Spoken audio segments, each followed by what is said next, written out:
E agora eu vou apresentar para vocês a seguinte convidada. Ela é professora, graduada em História e pós-graduada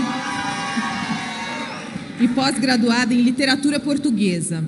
Ela é a deputada mais jovem de Santa Catarina, autora do livro Feminismo, Perversão e Subversão, também apoiadora do programa Escola Sem Partido. Com vocês, Ana Campagnolo.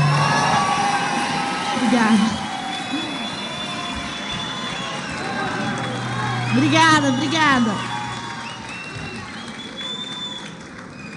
A última vez que gritaram meu nome assim foi me xingando. Não sei nem o que eu faço. Obrigada, pessoal. Uma satisfação estar aqui com vocês. Bom, nós vamos falar rapidinho sobre marxismo e feminismo. De novo. Bom, eu fiquei por último, é isso que sobrou para mim, né? Eu vou ter que repetir algumas coisas. Mas, voltando lá no passado, a gente tem o século XIX, e no século XIX, Marx e Engels apresentam uma doutrina que nós conhecemos como marxismo. Essa doutrina é baseada no pensamento dialético e materialista. A dialética é legal, em tese, né? Você tem uma ideia, você tem que ter uma anti-ideia, uma tese e uma antitese. E aí você vai discutir sobre isso e chegar a uma solução, né? Uma síntese. O marxismo aplicou essa ideia de dialética casou essa ideia com o materialismo, ou seja, o que importa, os seres humanos, o que eles são, dependem de onde eles trabalham, do sistema de produção. E aí criou duas classes que competem entre si, proletariado e burguesia. O marxismo original, o primeiro marxismo, tinha um sujeito revolucionário muito claro, que era o proletário. A gente sabe disso. Só que isso aí é muito démodé, tá ultrapassado. E os próprios marxistas perceberam isso muito cedo. Esse primeiro marxismo tem um sujeito muito claro, é o operário. Mas vocês lembram que o primeiro lugar onde o marxismo foi aplicado foi na União Soviética. E a Rússia não tinha proletariado, porque a Rússia era um país atrasado e um país ainda de economia rural. Então Lenin criou um termo que a gente usou muito aqui hoje. Ele adaptou esse termo para o marxismo, hegemonia. Qual foi a ideia dele? Olha, aqui eu tenho 2% de proletariado e 90% de campesinato, de camponeses. O que eu vou fazer agora para fazer uma revolução do proletariado num país que não tem proletário? Eu preciso modificar o sujeito ou eu preciso convencer esse povo? E isso aí a gente vai chamar agora de hegemonia. Quando um pequeno grupo faz de um grupo grande uma massa de manobra para um fim revolucionário. Lenin tinha uma máxima, eu anotei algumas coisas aqui porque eu também não sou o Google, né? Lenin tinha uma máxima que era atacar juntos, marchar separados. Por quê? O campesinato e o proletariado não eram a mesma coisa. Uns estão trabalhando na roça, outros estão trabalhando na indústria. Mas eles atacavam juntos, embora marchassem separados. E tem algumas coisas que a gente tem que aprender com a esquerda. É verdade que a gente não vai concordar, eu adorei o que a Ana Paula falou, em 100%. A gente pode até marchar para um lado. O Beni vai para o negócio do armamento, Ana Paula para o esporte, eu vou para o lado do antifeminismo, cada um vai para um lado. Mas a gente ataca junto porque a gente tem um único inimigo. E esse inimigo também se junta para atacar a gente, não é? Se junta islamismo com feminismo para acabar com a gente, não é? Um negócio que nem é compatível um com o outro. Bom, esse conceito de hegemonia, ele o marxismo vai sendo readaptado, assim como esse conceito de hegemonia. Olha, professor sempre com o caderninho, né? E aí a gente chega na escola de Frankfurt. E lá na escola de Frankfurt começam a surgir os primeiros sinais de utilizar o sexo ou a sexualidade para corromper o sistema familiar. O maior inimigo do marxismo seria a propriedade privada e o capitalismo. Aí o Herbert Marcuse, que lembram que era da escola de Frankfurt, escreve Eros da Civilização. E aí você vê, olha, tem muita gente que diz feminismo não tem, feminismo é direitos iguais, direitos civis, é jurídico, é economia, é liberdade econômica. E diz que o feminismo teve dois momentos. Um bom momento, que era esse momento em que lutou por direitos iguais, e um péssimo momento em que ele começou a virar uma revolução sexual. Não é verdade. Desde a escola de Frankfurt, desde Engels, o feminismo sempre foi revolução sexual. Bom, aí a gente tem a escola de Frankfurt, e depois da escola de Frankfurt vem o pós-marxismo, que se liga no seguinte: esse troço de sujeito não está funcionando, porque antes eram os camponeses, agora é o proletariado, só que o Brasil é um país especial. E aqui a gente criou um negócio que destruiu com o marxismo, que chama churrasco da firma. Não é? O que é o churrasco da firma? É o patrão paga uns litrão de cerveja, os funcionários dividem a carne, e ninguém está se matando, e o Marx fica bem louco no túmulo dele.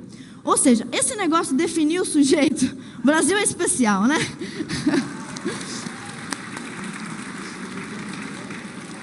Esse negócio de dividir, de delimitar um sujeito não estava funcionando. Aí vem o pós-marxismo para dizer o seguinte: olha, nós temos que criar um grupo revolucionário que possa ser qualquer pessoa. E daí por isso que hoje você vê multimilionários e banqueiros apoiando uma ideologia anticapitalista, que não faz sentido. Por quê? Porque o marxismo foi remodelado e agora ele não é mais um movimento que visa atacar política e economia. Ele visa atacar moral, religião, costumes, a sua família. É um novo modelo. E esses sujeitos são fluidos. Quer ver um exemplo? Em 1990, a década de 1990 começa e é o terror do comunismo. Acabou tudo ali. Por quê? Queda do Muro de Berlim e fim da União Soviética. Aí todo mundo pensa, é o fim desses loucos, né? Acabamos com eles.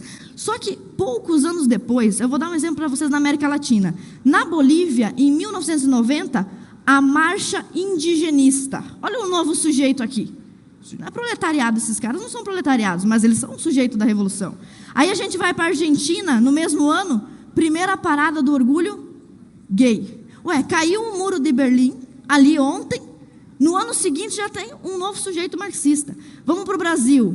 O Dom Bertrand falou brilhantemente. Eco 92, lembram disso?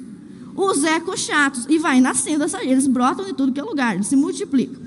E vamos para a Venezuela. Mesma década, as duas tentativas de golpe do Hugo Chávez. Viu como eles se remodelaram? Muito rápido. Se remodelaram muito rápido. E a gente tem que aprender isso também. Então, o movimento marxista ele tem duas fases. A primeira que tinha um sujeito bem correto, lá todo mundo sabia, é o proletariado. E depois ele se remodela e cria um sujeito fluido. Qualquer pessoa pode ser revolucionária hoje. O cara o cara é da burocracia, ele é da elite, ele é filho de banqueiro, ele é multimilionário e ele quer ser revolucionário socialista. Isso só é possível porque o marxismo se remodelou. O feminismo foi a mesma coisa. Aparentemente, o primeiro momento do feminismo era uma luta pelos direitos civis, jurídicos, direito à propriedade, direito de votar, aparentemente. Mas a gente vê uma segunda fase do movimento feminista, onde eles também têm um negócio chamado sujeito fluido. E a Ana Paula exemplificou perfeitamente. Hoje, nós, mulheres conservadoras, temos que discutir os nossos interesses de mulher com um homem feminista. Não é? Isso aí não é um sujeito fluido? Se isso aí não é um sujeito fluido, eu não sei. Então, veja bem, feminismo e marxismo, eles são casados. Então, eles vivem juntos, e inclusive as suas fases se parecem. Se nós formos falar, por exemplo, da primeira onda do movimento feminista, que começou lá em 1790, junto com a Revolução Francesa, ou seja, não presta, né? Tudo que vem junto com a Revolução Francesa não presta. E o movimento feminista surge nesse contexto. A primeira feminista, Mary Wollstonecraft, escreveu um livro chamado Reivindicações dos Direitos das Mulheres. Aparentemente, ela só queria que as mulheres pudessem estudar ou trabalhar. Mas no livro dela, em 1790, ela defendia que homens e mulheres, meninos e meninas, se fossem educados da mesma forma em uma escola pública, obrigatória, compulsória, seriam iguais. Isso é verdade? Não. Esse feminismo é de que onda? Primeira onda. Então já tinha gente mentindo na primeira onda. Não é verdade que o feminismo se estragou depois, tá? Já tinha gente mentindo na primeira onda. Aí a gente vai para a França. Lá na França a gente tem Olympe de Gouges. Ela era da mesma época da Mary Wollstonecraft. A Olympe de Gouges foi guilhotinada pelo Robespierre. Quem era Robespierre? O líder do governo do terror. Que se tem esse nome de governo do terror, só pode ser de esquerda. Então, os revolucionários de esquerda foram os responsáveis pelo assassinato da primeira feminista na França. Então, não vem me dizer que a esquerda se preocupa com as mulheres. A esquerda se preocupa com revolução. E ela manipula o sujeito que for preciso, inclusive a mãe dele, se ele puder fazer a revolução usando aquele instrumento. E as mulheres são mais um instrumento da revolução marxista. Eles vão usar o indígena, o negro, o homossexual. Se não der nada certo, daqui a pouco eles vão usar o homem branco. Não sei que justificativa eles vão achar para isso. Mas eles vão usar um sujeito.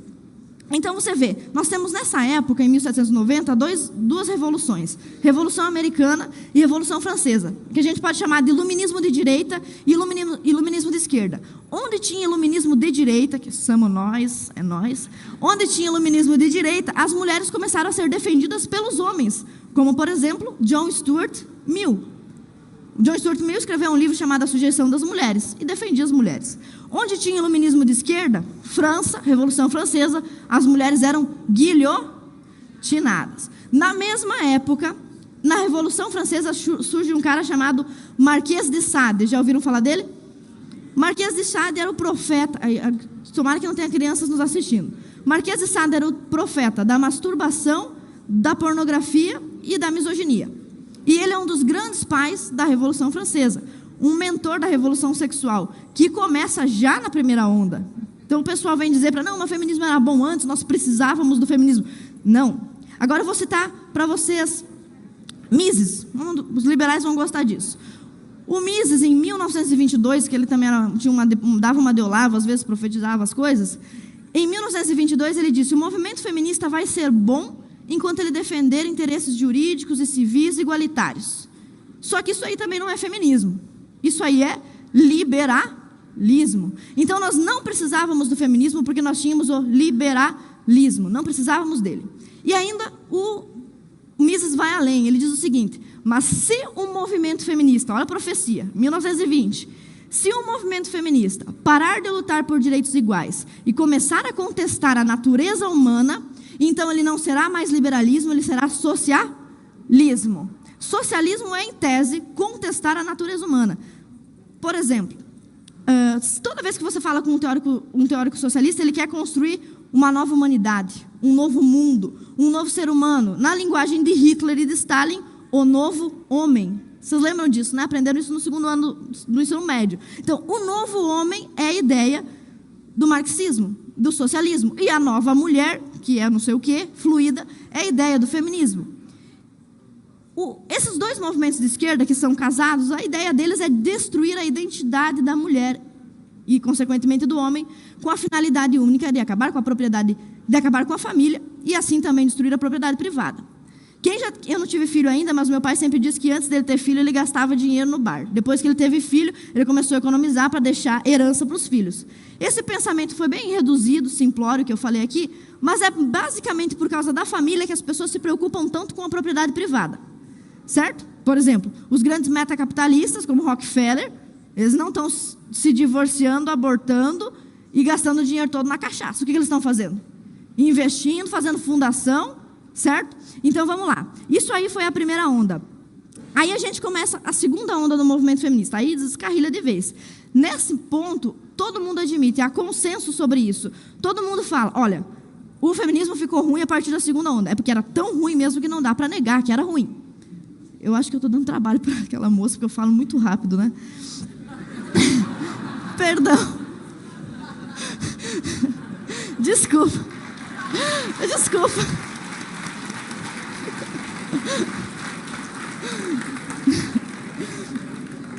Eu vou tentar ser mais gentil com você, tá bem? Então, quando a gente chega na segunda onda, é escancarado que o movimento feminista não presta. Porque aí começa aborto, promiscuidade, divórcio e pedofilia. Ai, meu Deus do céu, agora eu vou tomar um monte de processo. Não sei se tem imunidade parlamentar, eu acho, né? Graças a Deus. Mas vamos lá. Algumas escritoras feministas, como por exemplo, a Shulamit Firestone, escreveu que as crianças deviam ter direito à liberdade sexual. Ok. A Judith Butler, que escreveu aquele livro famoso, Problemas de Gênero, vocês já viram ela, né? Ela vem para cá, parece o Cris Duran, eu sempre falo isso. Ela já veio para o Brasil, o Bernardo fez um vídeo muito legal sobre ela. A Judith Butler disse que nós devemos combater o tabu do incesto. E a Simone de Beauvoir, queridinha das feministas, assinou uma petição pela soltura de 3 pedófilos que haviam feito sexo e gravado sexo lá na França, muito tempo atrás. E se não me falha a memória, os caras eram muçulmanos, e ela foi em defesa deles para que eles fossem liberados, porque as crianças têm direito também ao prazer sexual. Esse assunto é muito, muito delicado, é chato falar sobre isso, mas existe sim, vocês viram. A Damares também falou um pouco sobre a erotização infantil. E não é tudo que nós, políticos, podemos resolver. Aliás, não consegue resolver quase nada. Mas vocês, por isso que nós precisamos de vocês.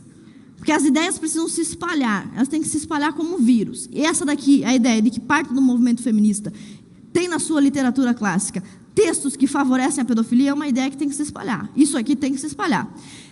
Mas tem algumas coisas que nós podemos fazer. Eu, por exemplo, lá na Assembleia Legislativa, apresentei o projeto de lei 0302.1/2019, intitulado Infância Sem Pornografia. Foi a única coisa que eu consegui pensar e que não era inconstitucional, porque tudo é inconstitucional. Como diria o Taiguara. Então, a gente elaborou um projeto de lei e uma indicação para o governador de Santa Catarina, que é do PSL, governador Moisés. Vamos assinar o decreto Infância Sem Pornografia, governador Moisés, por favor. Nós indicamos isso e também fizemos um projeto de lei, porque já pensamos que o governador não vai querer se meter, né?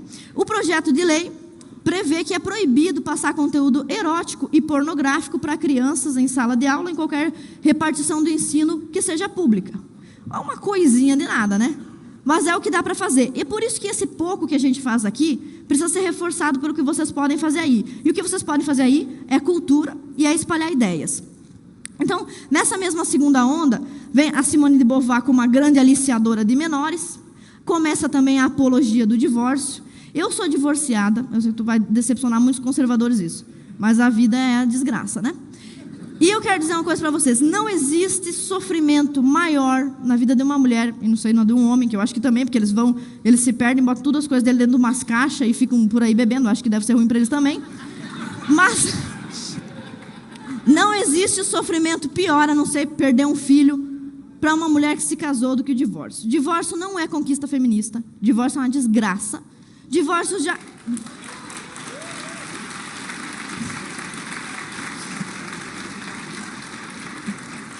Aliás, o divórcio também não é uma invenção das feministas.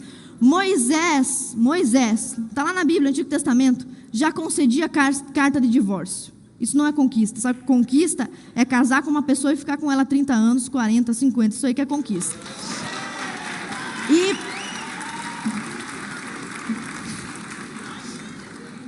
Aí a gente vai para a terceira onda. Aí começa a terceira onda, aí descarrilha de vez. Lembra do sujeito fluido do marxismo? Para a gente fazer a revolução marxista, não dá para a gente delimitar um sujeito, porque os proletariados estão no churrasco da firma, eles não querem saber.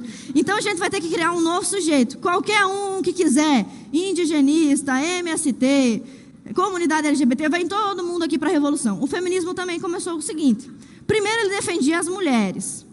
Agora não defende mais, porque não está dando conta, porque tem nós é mulher conservadora, nós gostamos de homem. Olha, se tem uma coisa mais bonita...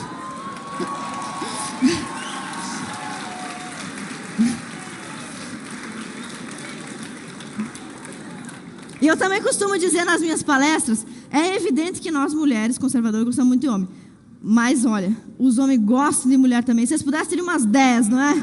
A situação, não é? Então, nós conservadores não conseguimos cair nesse engodo porque a gente não entende o sexo oposto como inimigo. A menina que é normal, uma moça normal, que não foi submetida a tratamento de choque feminista, quando ela olha para o menino que ela gosta, a mão fica suando, não sabe o que falar, fica com borboletas na barriga, o cara passa, ela não consegue dormir, sonha com a mesma pessoa 20 noites até conseguir mandar uma mensagem no WhatsApp. Nós gostamos do sexo oposto, nós queremos interagir, nós queremos construir família. Então a gente não serve para o movimento feminista, então tem que criar um sujeito fluido. E aí surge a identidade de gênero. Agora o feminismo não representa mais as mulheres, representa qualquer pessoa, né, que quiser dizer que é mulher ou que tem interesse para a mulher. Por isso que nós, mulheres conservadoras, temos tantos problemas com os homens feministas, né, que são nosso pior problema são eles, no fim das contas. Então, para você ter uma ideia de como esse movimento foi se desfragmentando, aqui no Brasil aconteceu o primeiro seminário de teoria queer. Eu não tenho cronômetro. Cadê meu cronômetro? Aí eu não mereço, só porque eu sou mulher, machismo.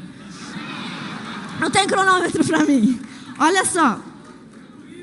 No primeiro ou no segundo seminário de teoria queer, cujo objetivo era subversão de identidades, por isso que esse nome está no meu livro, no título do meu livro, Feminismo, Perversão e Subversão. Neste seminário que aconteceu aqui no Brasil, ou seja, nós já estamos atrasados, porque nós estamos aqui tentando rebater eles, já estamos com um seminário queer aqui faz tempo. Nesse seminário, uma feminista chamada Berenice Bento disse: não existe mulher, nós não defendemos mulher, nós usamos esse termo apenas para angariar um sujeito revolucionário para a nossa causa. Ela disse isso, Berenice Bento disse isso, Monique Wittig disse isso, e outras... Aliás, quando Simone de Beauvoir disse não se nasce mulher, torna-se, Ela estava dizendo que você que nasceu mulher pode ser que não venha se tornar uma, e que outro que não nasceu pode ser que se torne. Então, a terceira onda e o caminho, a derrocada do movimento feminista é, no fim das contas, a ideologia de gênero. Só que não funciona. Você sabe a tia do Zap? É a nossa mãe, é a avó, é a tia que faz o assado do Natal, né? Que hoje não tem mais, porque as mulheres não sabem mais cozinhar. Então, é sempre uma tia, uma avó. Essas pessoas, se você for explicar para elas, olha só, tia Neide, você sabia que tem uma teoria de subversão das identidades, que diz que não existe mulher? Ela vai, tá bom, passa ali a maionese, não tá nem aí para você. Essa ideia ela é péssima, ela é horrível, então ela não vai passar. Não vai passar. E o movimento feminista sabe que ela não vai passar. Então, por isso, eles precisam criar estratégias, formas mais sutis de se embrenhar na cultura. E agora eu vou falar para vocês 3 exemplos para encerrar a palestra, de 3 coisas absurdas que acontecem na vida prática e política do nosso país e mundo afora, e que representam as teorias mais loucas do movimento esquerdista. Monique Wittig, por exemplo, é uma francesa. Não quero dizer que tem alguma coisa a ver com a Revolução Francesa ter sido uma droga, essa quantidade de francês que escreve essa coisa ruim. Não tem nada a ver uma coisa com a outra. Mas a Monique Wittig, que é francesa, ela pretendia acabar com a heteronormatividade. O objetivo dela, o foco da vida dela, é acabar com relações heteronormativas. Em consequência, acabar com a família. Lembrando que em 1885, Engels publicou um livro chamado A Origem da Propriedade Privada, da Família e do Estado, ou o contrário. Nesse livro, já em 1885, ele já dizia isso. Para acabar com o capital, eu preciso acabar com a família. Ok, a Monique Wittig, com essas ideias muito loucas dela de acabar com a heteronormatividade, vocês viram que acabar com a heteronormatividade estava num documento do governo. Essas coisas que as feministas pensam, essas loucuras, elas sempre estão antes na literatura e depois elas vão para a política. Sempre tem gente que vai lá no meu Instagram, lá nas minhas redes sociais, reclamar. Por que você não vai trabalhar, vai fazer uns projetos de lei, em vez de ficar escrevendo livro? Aliás, hoje é o dia da leitura. Então, para todo mundo que não foi alfabetizado no método Paulo Freire, vai conseguir ler, parabéns para todos vocês. Vamos lá. A gente já está acabando. Para terminar com o conceito de mulher e de heteronormatividade, a Monique Wittig, que é Pinel, ela tem 2 ideias principais. A primeira é um padrão lésbico, ou o lesbianismo por adesão. Nada contra lésbicas e homossexuais, a não ser por fatores religiosos e morais, nada contra. Mas a lésbica, ela tem atração sexual para uma pessoa do mesmo sexo e ela vai viver a sua vida assim. A Monique Wittig não está falando sobre isso, pessoas que têm atração. Ela está dizendo que nós temos que adotar um lesbianismo político. As mulheres, por questões políticas, não vão mais se relacionar com homem, só vai se relacionar mulher com mulher, porque sim. Não sei por quê, não consigo entender, mas porque sim. Para acabar com o padrão. E a segunda estratégia dela é destruir a linguagem. A Ana anteriormente falou aqui que a biologia não é de esquerda nem de direita. Mas, sim, para o movimento feminista, a biologia é machista. E a Monique Wittig vai além. A Monique Wittig diz que o idioma é machista.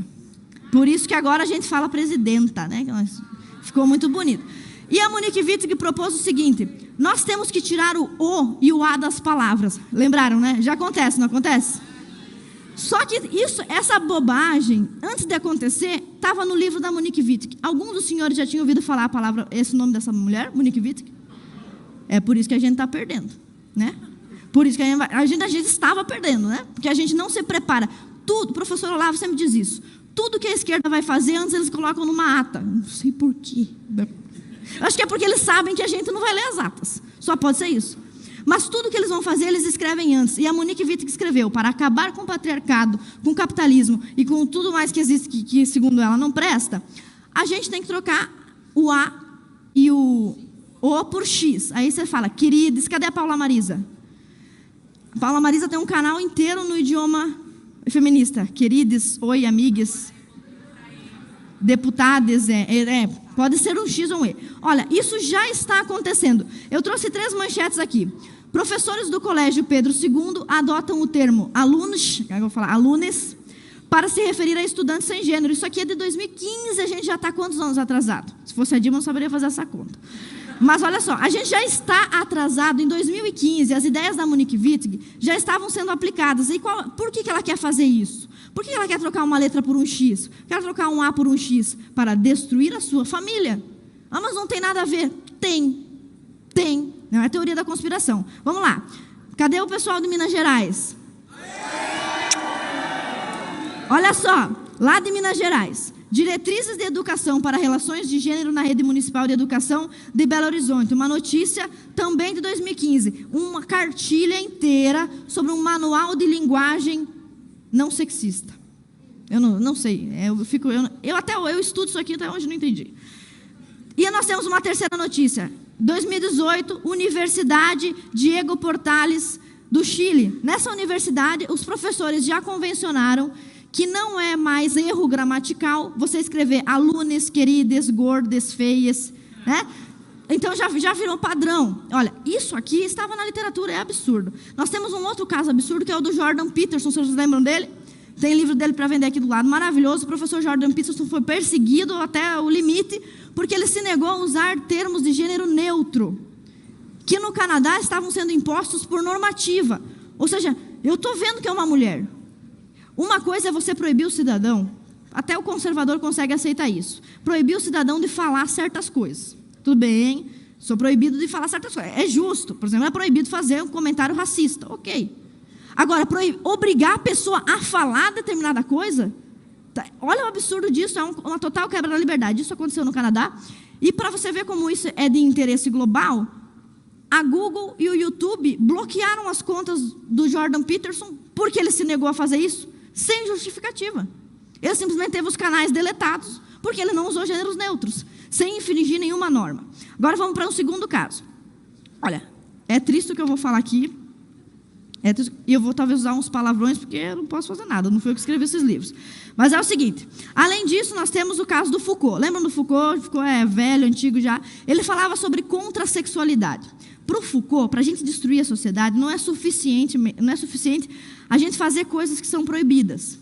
Já ouviram aquela frase, sexo anal contra o capital? É isso. Para o Foucault, não basta fazer o que é proibido. Você tem que criar novas formas de sexualidade. Essa ideia do Foucault foi readaptada pela Beatriz Preciado, que é uma professora universitária da França. Tá, não tenho culpa.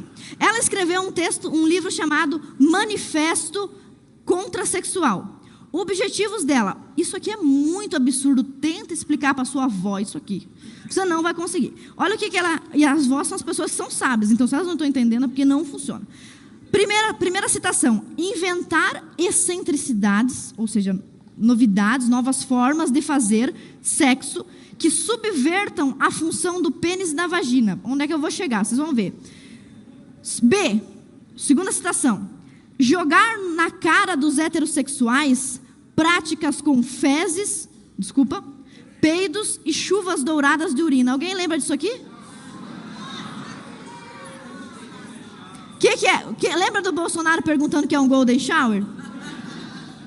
Esse aí é um caso exemplar. Olha, os caras só estão fazendo um golden shower aqui porque o Foucault, lá em 1950, estava escrevendo sobre isso. A gente leu o Foucault? A gente se preparou para isso? Então os caras vão fazer golden shower. É isso que vai acontecer. A gente tem um outro exemplo que é trágico aqui. É trágico. Vocês lembram do evento que aconteceu em maio de 2014? Olha onde aconteceu isso, com o seu dinheiro e com o meu dinheiro. Curso de Produção Cultural da Universidade Federal Fluminense, evento Xereca Satânica.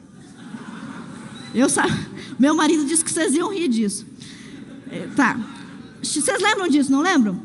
A Xereca Satânica foi um evento onde uma artista, numa universidade federal, numa disciplina numa universidade federal, paga com o meu dinheiro, com o seu dinheiro. O ministro da Educação está aí? Aí, é o ministro. Umas pessoas para o senhor exonerar.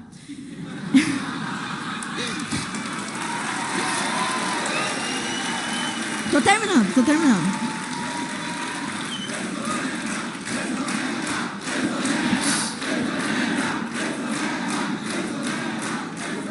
Estão criando um problema aqui entre mim e o ministro. Vamos lá.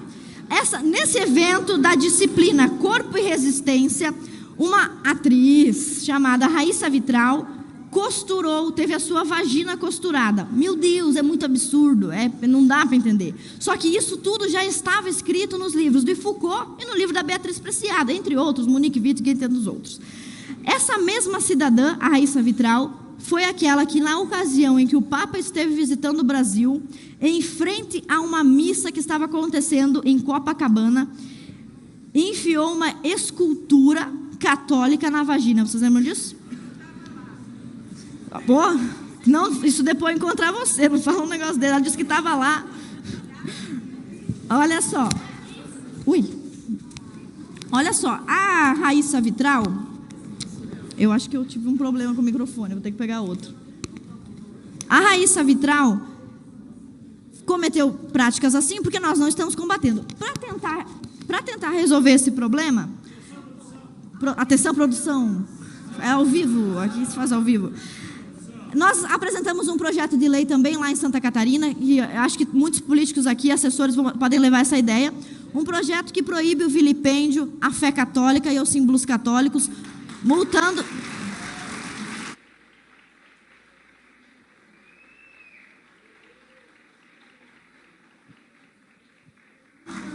Não me encosta que eu tenho processo.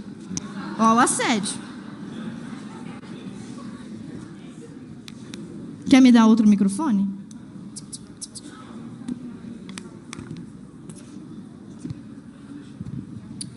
Ai, deu certo. Machista esse microfone. Vamos lá. Nós apresentamos um projeto de lei que pune de 5 a 500 mil reais a instituição, a entidade que fizer algum tipo de manifestação, obra artística ou qualquer coisa, tipo aquele museu queer lá, que difame, vilipendie ou satirize a fé católica. Aí agora nós vamos para o... Obrigada, muito obrigada. É o famoso não faz mais que obrigação, né? E a gente tem também... E eles levam isso tão a sério. Olha, parece tudo piada o que eu estou fazendo, mas isso aqui é onde o feminismo acaba. Eu estou terminando, essa aqui também é para o ministro da Educação. Eles levam isso daqui tão a sério que eu vou ler para vocês algumas teses e dissertações de mestrados, paga com o dinheiro de vocês e com o meu. Oi? Ai, cansou ela. Tem coisa que foge ao controle do ser humano. Vamos lá. Eu vou ler só algumas teses bizarras aprovadas em universidades federais com seu dinheiro e com o meu dinheiro relacionadas aos temas feministas. Primeira, fazer banheirão. As dinâmicas das interações homoeróticas na Estação da Lapa e adjacências. Apresentado por um mestrado na Universidade Federal da Bahia. Próxima, mulheres perigosas, uma análise da piriguete. Cabe. Realmente esse é um tema bem feminista. Vamos lá. Próxima tese de mestrado. Azuadinha e tá. Representação sobre a sexualidade e o corpo feminino negro. Próximo. Estou falando? Você não acredita em mim, pelo amor de Deus? Erótica dos signos nos aplicativos de pegação. Processos multissemióticos em performance íntimo especulares de si. É um trabalho sobre o Tinder. Com o seu dinheiro, com o meu dinheiro. E aqui tem uma lista de teses, mas isso não vem ao caso. Só queria mostrar para vocês como o movimento feminista leva isso a sério. E agora eu vou terminar. Terceiro exemplo, e o mais chocante de todos, é o seguinte. Entre esses vários textos feministas sobre subverter a prática sexual, teve uma época, pelo menos na minha época, em que meu pai tinha que se preocupar se eu não estava fazendo sexo precocemente ou fora do casamento. Essa era uma preocupação que nós conservadores tínhamos que ter com os nossos jovens, com os nossos filhos. Hoje, se a pessoa estiver fazendo sexo heterossexual, já é uma vitória, né? Não, tá tudo bem, tá ótimo, tá muito bom. E se esse processo sexual envolver um pênis e uma vagina, aí tá ótimo. Aí é muito bom, merece até uma honra ao mérito. Por que eu digo isso? O movimento feminista, entre outros textos, eu vou ler isso bem rapidinho para você, uma citação do livro Foucault para Encapuchadas, em espanhol, do coletivo Manada de Lobos. O movimento feminista pretende a renúncia de manter relações sexuais naturalizantes heteronormativas permitindo então a ressignificação e a desconstrução da centralidade do pênis no ato sexual. Ai, que bobagem. Fala isso para tua avó, não vai entender. O que eles querem dizer isso daqui é o seguinte: abolir todo tipo de prática sexual heteronormativa. Em substituição a isso, eles criaram um negócio que vocês vão lembrar, vocês já viram na universidade. Eu sei, já sei. Que é a última, 2 minutos. Que é o seguinte: fist fucking ou fisting é uma categoria de pornografia que o movimento feminista incentiva, que nada mais é do que, desculpa que eu vou dizer aqui, um exercício de usar o punho e enfiá-lo no ânus ou na vagina. Mas, meu Deus, essa doida vem aqui no evento conservador falar esse monte de absurdo. Você achou absurdo, mas eu vou mostrar para você agora. Isso aqui é o chocante. E não vou mostrar isso. Deus me livre. Olha só, o que eu vou mostrar para você agora. Não sou o Jean Willis, gente, vocês me respeitam. O que eu vou mostrar para vocês agora é um livro, leitura obrigatória ao Ministério da Educação, da Universidade Federal de Santa Catarina.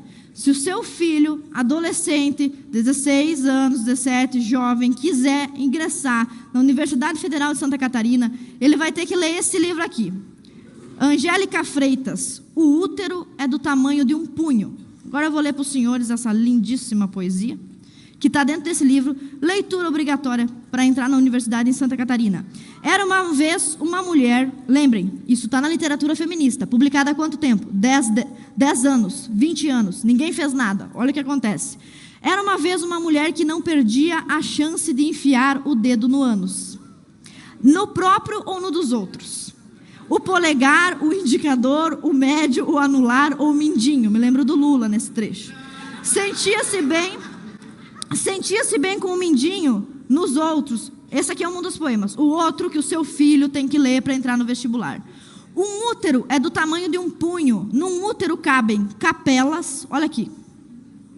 Isso aqui é para a comunidade católica e no dia do vestibular lá, eu não sei, eu não posso sugerir nada que dá aqui. Mas enfim.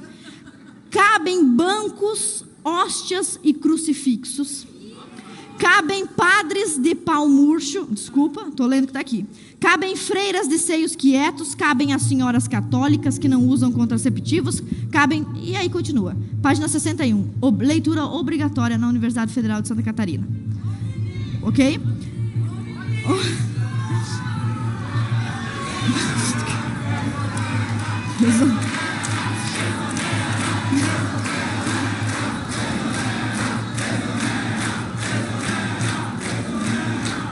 O ministro vai pedir minha expulsão. Esse era o último caso que eu queria mostrar para vocês.